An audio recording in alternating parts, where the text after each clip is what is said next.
So it's a great honor to be here. I was with some of you at dinner last night. There's so much energy of the humankind in the group. There's so much to do, more than ever. And I've got a lot to cover in a fairly short time, so I will do what I can. First of all, to get us all on the same page, I think none of you have seen this graph. It hasn't been very widely distributed. It was done by a professor at Harvard, Jim McCarthy. He's from, therefore Massachusetts is moving. And Massachusetts has moved between 1961-90 to, let me see if do I have a pointer? I'll move it up. So at the top, you have Massachusetts where it normally is, but it's already warmer, so it's moved south a bit to New Jersey, no, to New York. Then it comes down further, but how much further it goes depends on how much emissions we have in 2 steps. And if we don't take care of climate at all, by the end of the century, it's down here. If we do, it's the lower of the 3 yellow triangles. So we have a warming planet, and this is an interesting way to make it dramatic.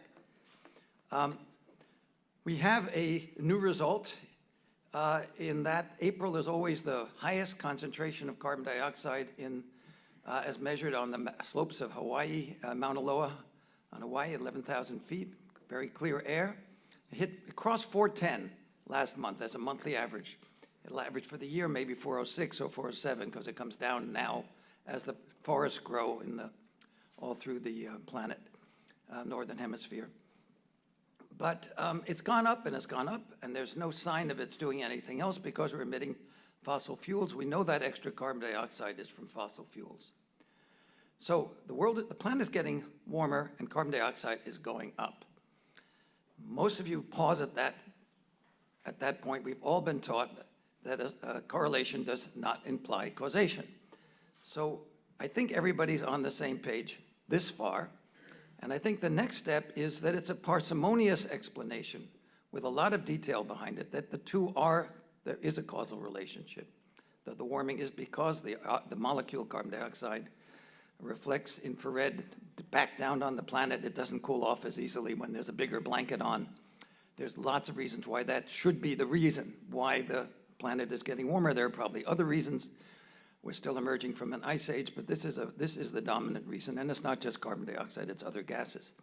But another strong piece of evidence that there's a connection between warming and carbon dioxide are the ice core records. Extraordinary achievement, but basically starting at the same time as the measurements of carbon dioxide in the 1950s and 60s. It's there that we got a hold of this problem. We might easily not have. I can imagine a world where we actually have a planet that's warming, and we have no idea why, because the science isn't good enough.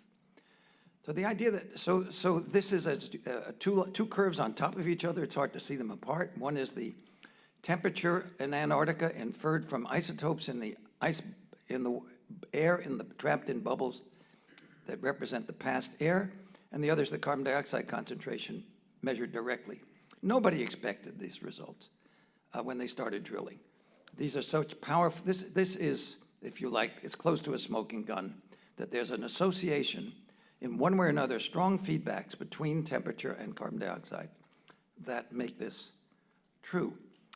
So there's a single big idea here that we are confronting, one overarching, counterintuitive new idea that we are able to change the planet at global scale. We weren't until recently.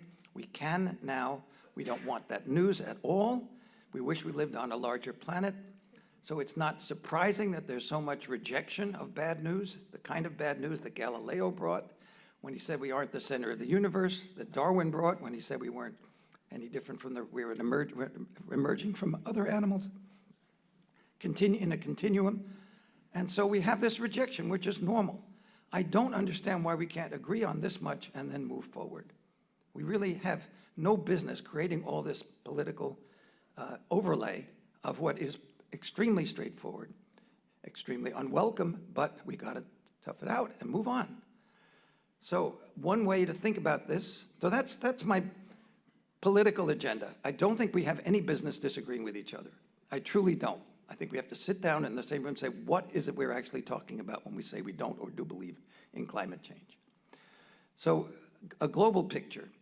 This is something I developed to understand the numbers myself, that roughly there's a relationship between how much the planet warms and how much emissions there are of of carbon dioxide cumulatively. And roughly a very big number, 1,600 billion tons of carbon dioxide, gets you about 1 degree of warming. And we have emitted about 1,600 billion tons of carbon dioxide by now, and we have about 1 degree of warming. The 2-degree target that the world has been talking about amounts to limiting ourselves globally to no more than as much emissions as we've already put in. And if we have a 3-degree warming, we can put out twice as much. But those are small numbers. And one way to think about those are large efforts, I should say. The 2-degree target is like that isosceles triangle on the left. We go down at about the same rate as we went up. It took about 80 years of industrialization with fossil fuels. Halfway up, 40 years back. Halfway down, 40 years from now. That is approximately the 2-degree world, highly abstracted. And the 3-degree world, which people rarely talk about, isn't much more permissive. You get a 40-year, I left something out. Emissions today are 40 billion tons of carbon dioxide per year. So the triangle gets you 80 years times 40 divided by 2, 1,600 billion tons. The backside, same thing. We'd have to be down by 20 billion tons a year in 40 years. That is approximately what the 2-degree world is all about. 1.5 is still steeper than that, of course. Sometimes talked about as well. The 3-degree world, you slot in one 40-year rectangle, 40 billion tons a year high, and you get 40 years of extra flow. But those yellow arrows point in the direction we're going right now. We're going toward higher emissions every year, and bending that yellow is what the name of the game of that's what bending the curve means. If we did not have climate change, we would be using fossil fuels. There's no shortage of them. This peak oil idea was very distracting. There's lots and lots of buried hydrocarbons of all kinds, and we could really bake ourselves. So there is an enormous challenge. Essentially, we're talking about a budget, and budgets aren't fun. And we can talk about, and if it's cumulative, it doesn't matter when we took it out of the ground, it doesn't matter where we took it out of the ground, it doesn't matter where we're using it, or for what purpose.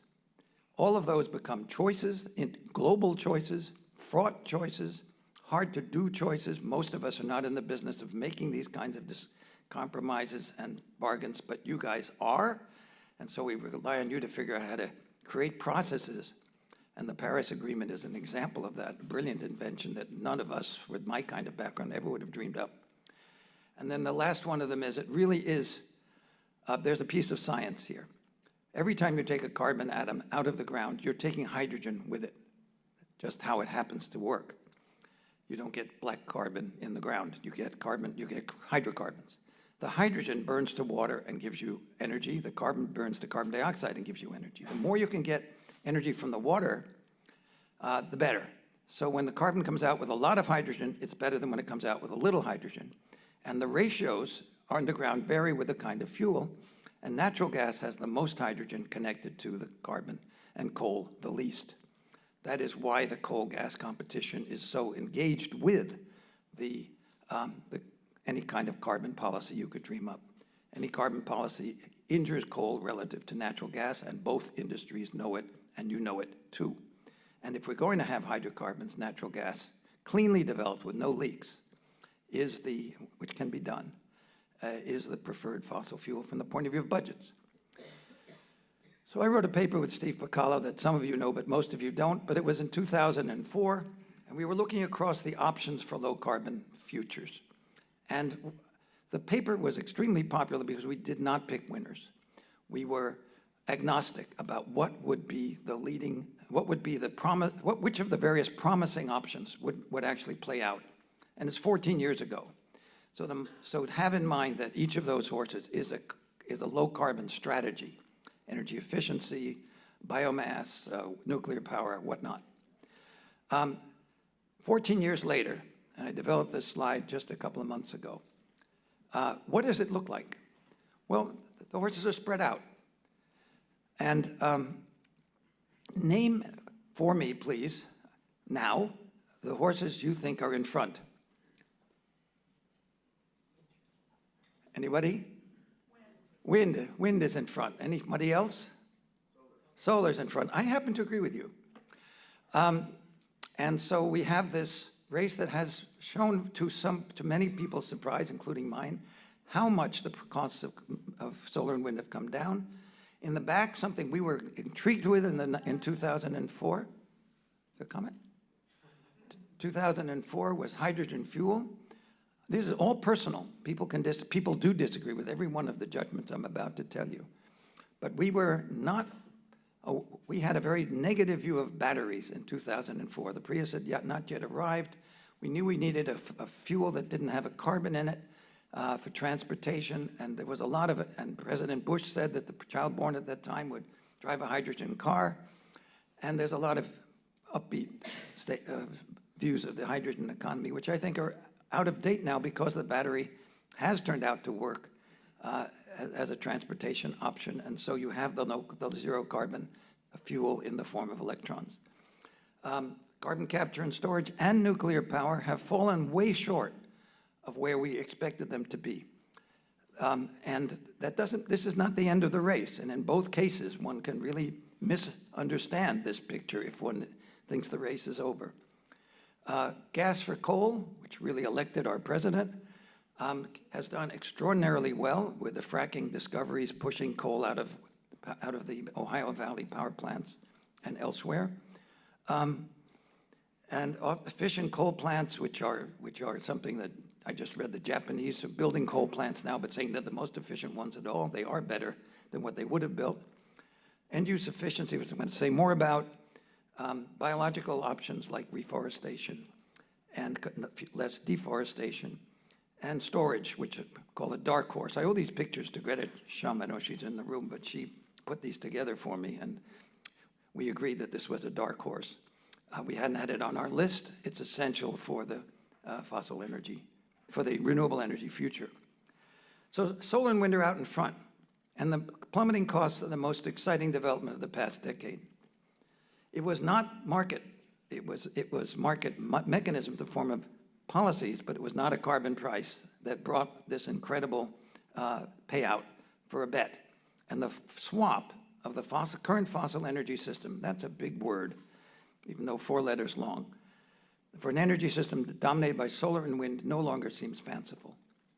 I mean, that wasn't true 10 years ago for many of us. It just seemed it was not within reach. The obstacles, I'll talk about them for a moment. I'm going to show you a picture of them.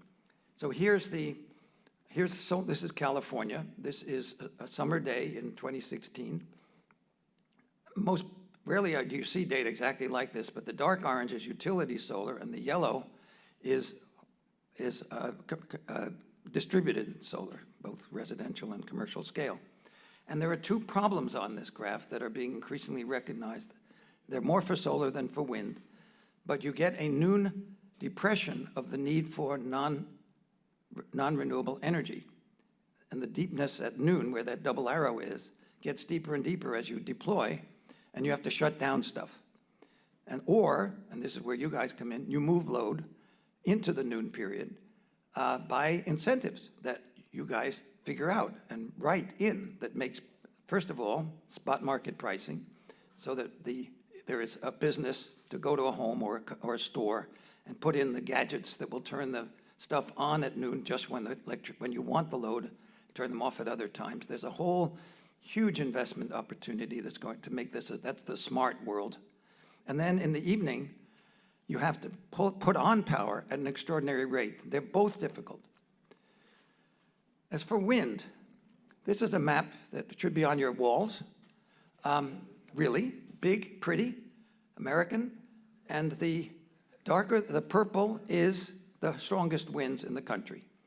And there is the wind, what's it called, bonanza, the extraordinary wind in the Midwest, which has gone first, all the way down to West Texas. And the other big wind opportunity, and we've heard it called last night a globally impressive wind resource, is off the coast of off the states. Many of the people here are from the states that have that shore. It jumps out at you that doesn't have state boundaries going into the ocean, that it's not a system where you would like to see every state do it by themselves. In fact, it's not hard to imagine underground cables running parallel to the coast, that power lines that carry the wind north and south before it comes to shore. So we have a really interesting optimization. And the people in this room with this very organization I'm talking to have the opportunity to design, for example, offshore trunk lines. And it says avoid boom. I'm not sure what else showed up down there. Avoid boom and bust. That's the other problem. If you don't work coherently, you're all going to be bidding for the same contractors and their prices are going to go up. So you need to think about how to do that. Scarce labor, scarce materials. But consider this is going to take a long time. And we're talking here about going further and further offshore. The wind doesn't die down that fast. As this picture shows, first of all, the scale of the individual wind turbine is astonishing. And there's about to double roughly from the biggest ones on land have about a 50-meter blade. Biggest ones offshore got about a 100-meter blade. They're made of fiberglass. Those guys are making it in that picture. They make it in two halves and put them together. And the bottom left picture is the offshore world of the oil industry here for wind. The deeper the water, the different way you mount the turbine in a different way, starting with on the bottom and then floating. And we were hearing about a floating platform in Maine. It's going to be one and then the other. It's all about the depth of the water. Close to load, tremendous opportunity. It's been talked about in the Northeast. It's getting underway. And then there's this interesting psychological question, which I would love to know more about. When New Jersey proposed and never built a wind farm back in 2008, this picture dates from 10 years ago, they made a point in this picture in the New York Times that the turbines would be far enough away that you couldn't see them from shore, meaning the Jersey shore. And if they were 10 miles away, you would. The turbines are bigger now. They probably have to be further away, but most of the ocean surface that this is going to happen on is outward from there. Keep emphasizing, you've got lots and lots of room outward from the shore where you're going to have this resource. But also, I'm wondering whether it's generational and whether younger people really don't enjoy the view of these extraordinarily sleek, elegant devices. Some of you probably do, and maybe some of you don't. By now, I certainly do. I want to say one word about low carbon fossil fuel. That isn't an oxymoron. Carbon capture and storage is the having it your cake and eating it too. You burn the fuel and get the energy out. At that point, you have carbon dioxide, and it's a separate choice to throw it into the atmosphere as your garbage pail. You could capture it and put it, for example, deep below ground. This technology was one of those horses that hasn't done very well. There's an ideological opposition to fossil fuels around these very tight 100% or 80% targets. I think we're overdoing it, at least for now. The great is the enemy, the good is worth repeating about twice a day. And there is a subsidy, how many of you know that the 45Q, have a recognition of 45Q? In Texas, just about everybody does, because it is a direct subsidy that came into the tax act this January of this year of $35. I'm sorry, didn't fix this. It's $35 per ton of CO2, not per barrel, for enhanced oil recovery, and $50 for aquifer storage. $50, that's the relevant one for the Northeast. There isn't any enhanced oil recovery opportunity, but there will be low-cost CO2 capture opportunities turning into CO2 projects because of 45Q. Projects have to start in the next 6 years. Judy Greenwald, who's in the room, is an architect of this very policy, and she can tell you lots about it. This picture is of a program that ran for about 5 years and is shut down in Algeria, where CO2 was extracted from natural gas and then put into the ground and worked quite well. Efficiency is the big deal. We leave these opportunities on the table. I got involved with energy efficiency experiments in buildings in 1971 when I came to Princeton. We looked at how ordinary houses were being built in row houses in a middle class neighborhood. It was called Twin Rivers. We saw the combination of absent-minded design, absent-minded construction, behavioral variation. And we said, my God, there's a lot of energy that can be saved here. And we measured. We measured house by house. We had utility records, and we were given them, and we, of course, used discretion about anybody's individual consumption. And we don't measure. The entire weatherization program doesn't measure. And you don't learn if you don't measure. And you're willing to accept that you didn't save the energy you thought. You have to steel yourself for bad news. Then you measure. Then we get smarter.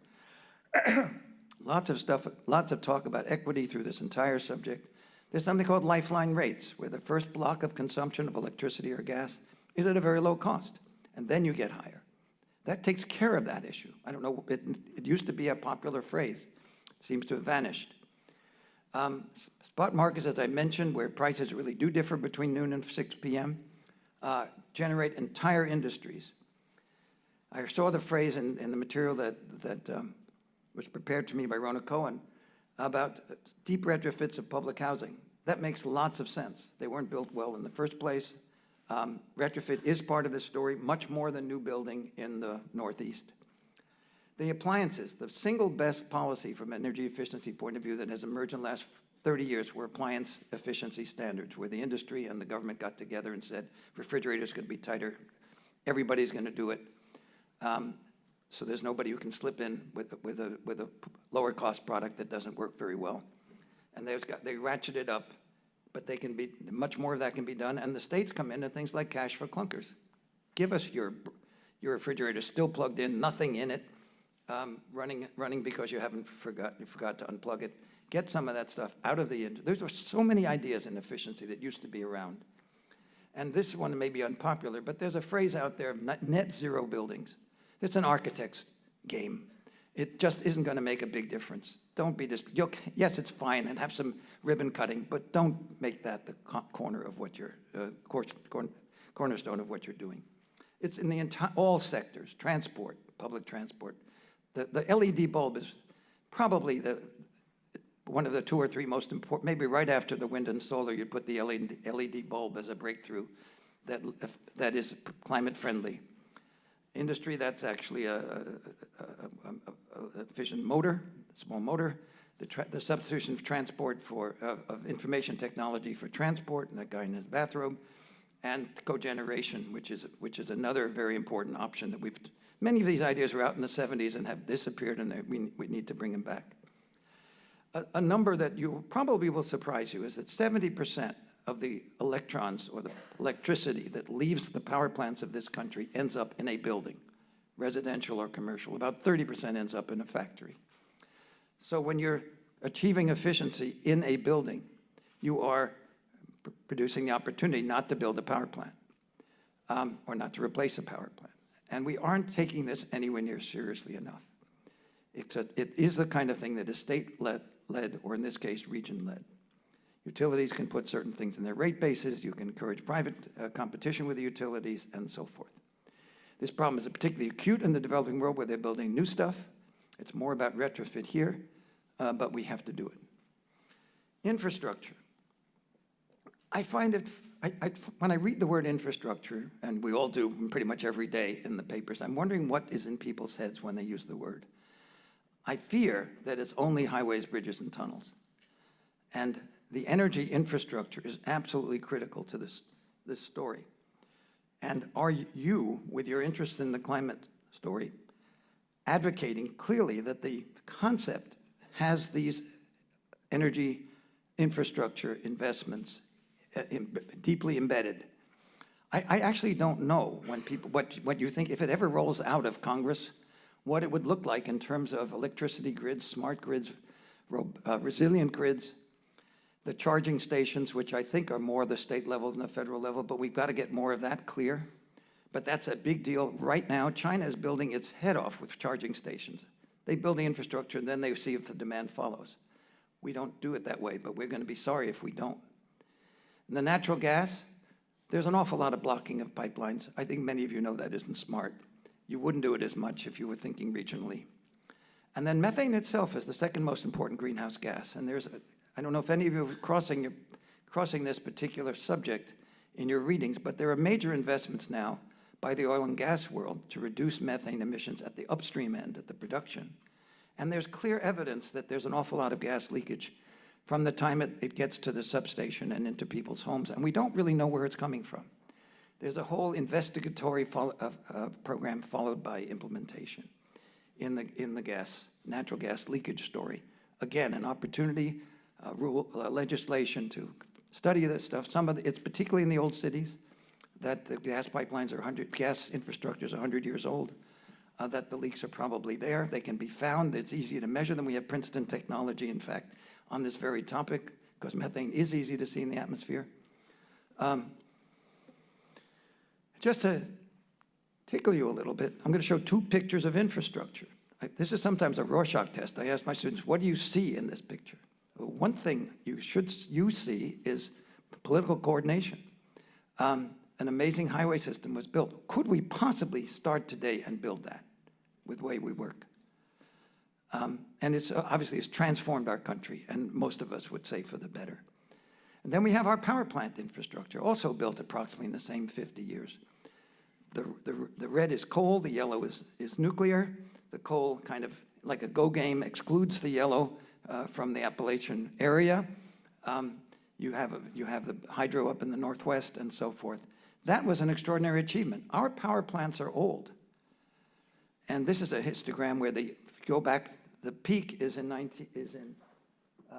roughly 1978 in terms of the most capacity added per year. And it's coal and nuclear that are aging. The natural gas, we had a spurt of natural gas construction and now wind construction and solar construction. But the big story is aging plants. And we have these issues of retirement, relicensing, retrofit, repowering, grandfathering, and now we have a new word. I forget what the word is, but it's handouts. So nuclear power, it's about aging plants. Too big to fail, should be applied to them, but they will be closed. You might think you could bail out GM and it's around. The nuclear plants aren't going to stay forever. They will be closed. And it seems that we do not have any expectations of having nuclear plants replace nuclear plants. That's why we're trying so hard to keep them going. We have lost our nuclear industry. I don't think even the Koreans and the Chinese will be in a position to supply a nuclear plant, but that could turn out to be different. But you have to, this idea of doing it buying 3 years at a time is embarrassing, frankly. Then they're on the storage. Right now, those plants are far more hazardous than they need to be. And that's a lack of will on the part of the states and the federal government. The dry cask storage, I'll show you a picture right now. This is a nuclear plant in Virginia on the Chesapeake. And in the foreground, you see dry casks. You don't see many pictures of these. They're about 2 or 3 per year. Handle the wastes after they've cooled down in a pool, so you can figure out how long that's been running.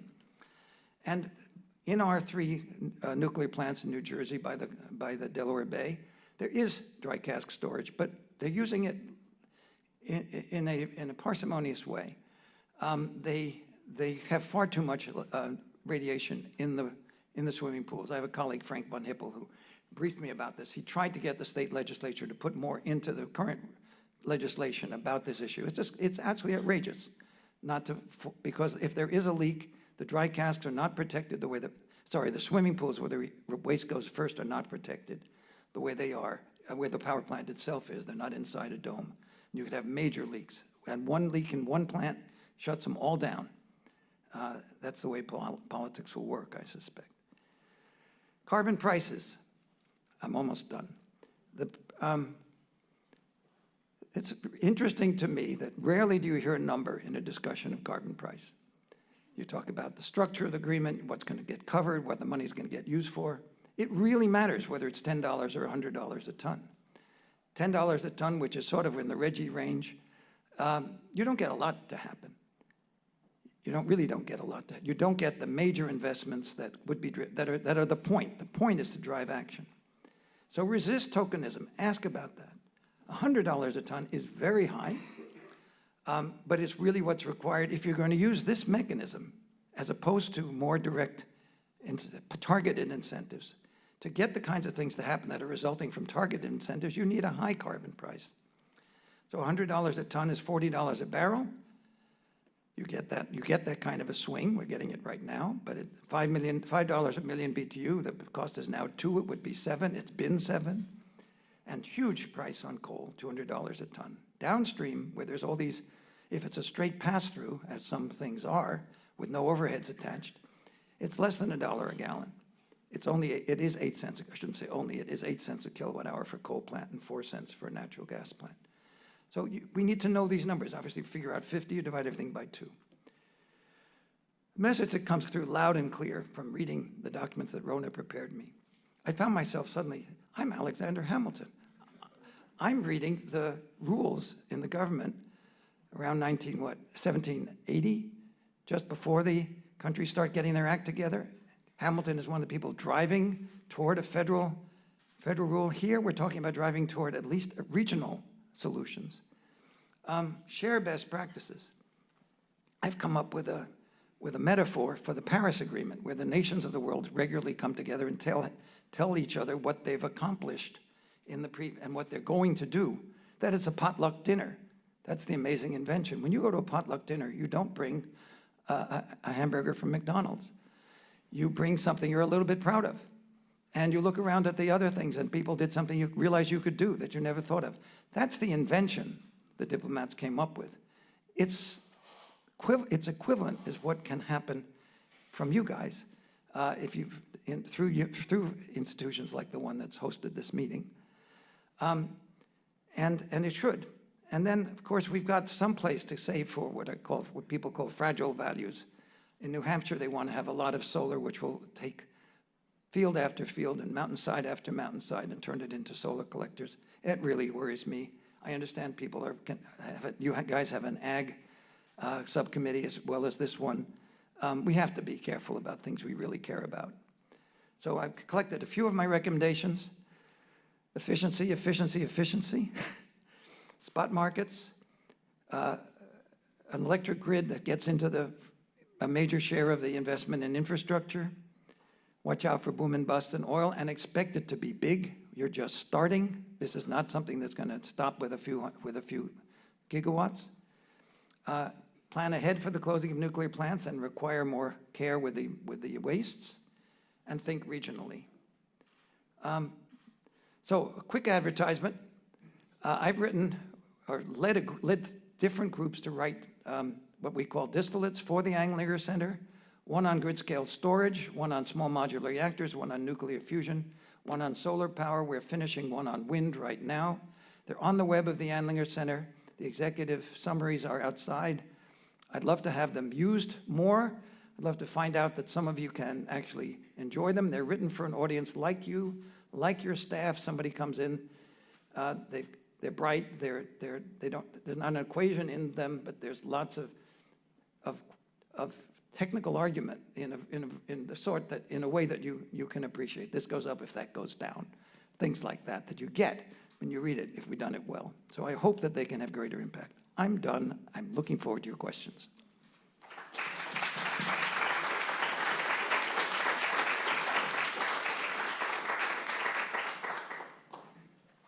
We have time for plenty of questions.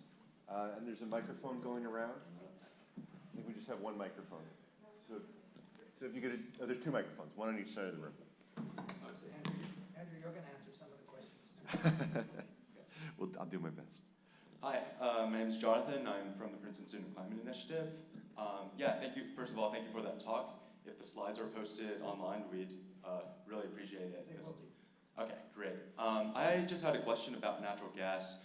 As a group, we've spoken to a lot of the communities that live near pipelines and near plants, and there's a lot of concern about leaks and pollutants related to pollutants that aren't just carbon dioxide, but things like PM 2.5.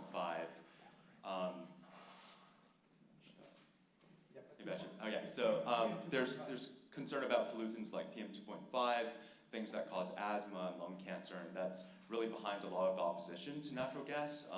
There's a pipeline being built nearby, compressor station 206.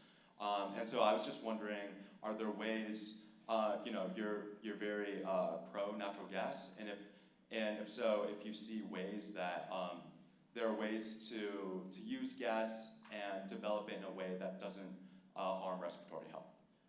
You don't really get a chance to use gas. Is this on? But here, take this. You don't really get a chance to use gas if you don't have a pipeline. And pipelines have been controversial since the first ones. They tend to be people where there was a whole concern for explosions. You don't hear it this time. Leakage of pollutants. There's so many, it's so much less bad than coal, but they don't leak. They're not supposed to leak. So I actually don't understand how that could get many legs. But I mean, it have to be done with care. If you plan, we could be easily building more than we need or in the wrong place because of the way it's balkanized right now. I know Bonnie Watson Coleman was trying to get something through FERC, I believe, that would have increased the amount of scrutiny of the specific planning of individual gas lines, so they weren't done one at a time. That sounds like a great idea. I don't think it's gone through the legislature, but it could be done. Some of that could be done at the state level, especially at a regional level. The coal emissions were much worse, and then they've cleaned up the coal plants to the point where there's at least we're in much better shape than we were 50 years ago when I was a kid and coal was settling on my windowsill every day, and we had to wipe it off. Gas is really a lot cleaner. It's not perfect, and the carbon dioxide, I think, bothers many people here most because it isn't going to get you to zero or even to maybe not even down to 90% emissions if you really have a lot of gas in the system. Carbon capture and storage is a way to get to that. We should be starting. But on the direct air quality issues from natural gas, I have a hard, and vis-a-vis the pipeline story, not the power plants, I have a hard time taking that and putting it into the top 20 of the issues one should be thinking about. Another question? Hi, thanks. I'm Vicki Arroyo with Georgetown Climate Center. And I guess my question goes to the lifeline rates that you talk about in the electricity sector. Yes. And whether or not, if you would get your wish of higher carbon prices, if you could think about a way to address that in the transportation sector. Because, on the one hand, 80 cents is sort of in the variability that we've experienced in recent years. On the other hand, I think a lot of people would be concerned about that. And as we work on a regional policy in the Transportation and Climate Initiative, equity is one of the things that we're trying to address, so would love your thoughts on that. And just a point on the price and RGGI, I would just say one of the innovations I think of RGGI is the way that those revenues are used. And so while they might not be... The way there's what? The way the revenues are used. Revenue. So the fact that the price itself isn't driving as much change, and yet the way that they're reinvesting in the region in things like building efficiency, weatherization, renewables, I think has been part of the innovation. Right, which is why $10 is nothing to sneeze at. It does bring numbers in the billions into the states, and if they're used for good purposes, of course that does matter. And that is one of the, when it's $10 a ton, you have revenues that you can spend without having lots of people climbing in on you. When it gets to 100, you have to start talking about recycling the money in the economy. Gasoline and the poor is tricky because you could imagine various ways in which people would pay different amounts at the pump, but they're all very hard to work through. I did show that $100 a ton of CO2, which is a ginormous cost, is less than, it's about a penny a gallon per dollar a ton. And so we're talking about swings that are happening right now.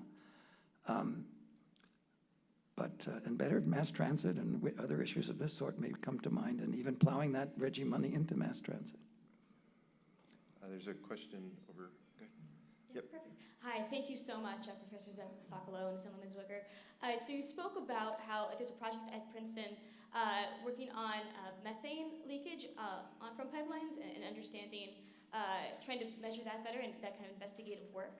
I was wondering if you could talk a little bit more about what that project is, the work that is being done here about that, and also whether you feel in some sorts of pricing strategies that we should focus on including methane in the pricing strategy, as it is a greenhouse gas and it is contributing to some of the externalities in climate change, or that makes more sense for kind of a more individual industry level regulation? It's a great question. I think it does make sense. If we're interested in greenhouse gases, we should be taking all the greenhouse gases and applying the same policies to them. There is something complicated about how to weight natural gas, WIGHG, relative to carbon dioxide. It's not a clear answer, but there you just make a choice and people go on from there. It's more potent per ton by a factor between 20 and 100, depending on how you think about it. And it would incentivize natural methane leakage control. The story is that the Environmental Defense Fund has been conducting and driving this problem, conducted tests around the quite a few of the natural gas production areas, including Barnett in Texas, and they did an inventory, and they could track the emissions in the production stage, identify them, get basically what they measured from airplanes and what they could figure out on the ground checked. But when they did the overall inventory, it seemed as if there were natural gas leakages in old cities that were showing up in the inventories. You had gas in it when you measured and flew an airplane that you didn't account for, we can't account for. And that's not really Princeton work, it's work that's been done outside Princeton. But we need to find it, and then it's because it's also wasted money. Professor Socolow, thank you. My name is Upendra Chivukula. I just have a question regarding nuclear. Everybody talks about 100% clean energy, and do you see that that's achievable in the next 50 or 30 years? Or when you're trying to retire a lot of these nuclear plants and you are dealing with some of the issues you talked about, the swimming pools and dry casks is a major issue, and Congress has been unable to come up with a solution for nuclear waste. And so where do we go with this nuclear industry, and what is the role it is going to play in this 100% clean energy, I guess, goals and objectives? So I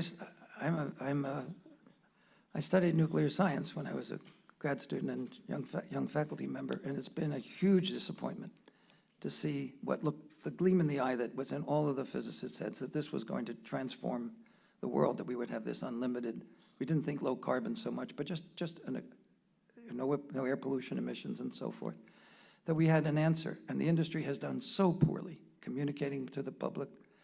The overlay of the experience of the nuclear weapons and of the spookiness of radiation and X-rays and so forth.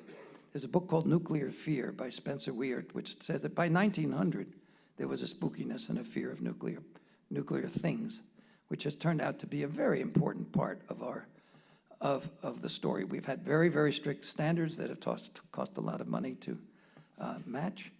I think it may be not part of the future indefinitely, whether fusion can look different from fission. Andrew would like me to say yes. I'm not at all sure it can. It is a nuclear technology. China was looking like it would pay no attention to the rest of the world, just go build these things, and there isn't the same backlog in the public's minds of fear. It may not happen. If it does, we might be seeing ourselves replacing we have 100 plants in this country, 3 of them in New Jersey after the 4th one closes down. I don't think there can be nuclear plants there, and I guess I would have thought so 20 years ago even. Over here. Good morning, Dean Rikerson from Maine. I am an architect, and I wanted to back you up on the distraction of net zero buildings. The problem is that when you say run into a very self-righteous architect, ask them about the life cycle costing of the window component, which is a very important part of a net zero building. They have a lifespan of, say, 20 to 25 years, which means they have to be replaced that often, which requires a huge amount of energy. So I'm surprised it's that big, I have to say. But yeah, it could be less, but definitely a single glazed window and its components can last for hundreds of years. Let me say what bothers me about the zero carbon house. By implication, you're not asking anything about what's going on in the house. It's clearly, it's why it's associated with architects. It's before anybody lives there, before anybody sets the thermostat, before anybody buys the appliances. They obviously going to end up with I once gave a talk to architects, and afterwards somebody put their arm around me and said, "You're a performance guy." as opposed to a design guy. Yeah, it's about performance. And if you don't even have performance in the concept, there's something wrong. And actually, that's a problem with the lead rating also. Correct. Is that it doesn't involve the overall I life agree. cycle costing. It doesn't involve monitoring in the future. Monitoring, going out and seeing how a house did. I mean, some lead buildings have been looked at this way. They generally underperform compared to the award they were given, but they don't have to. And if they were measured, they would, a lot fewer of them would underperform. So I agree with that. Great to have you endorse what I said. I hate to cut us off, but I've just gotten the sign that we need to move on. I just want to say, please join me in thanking Professor Socolow for really setting the stage for a wonderful conference.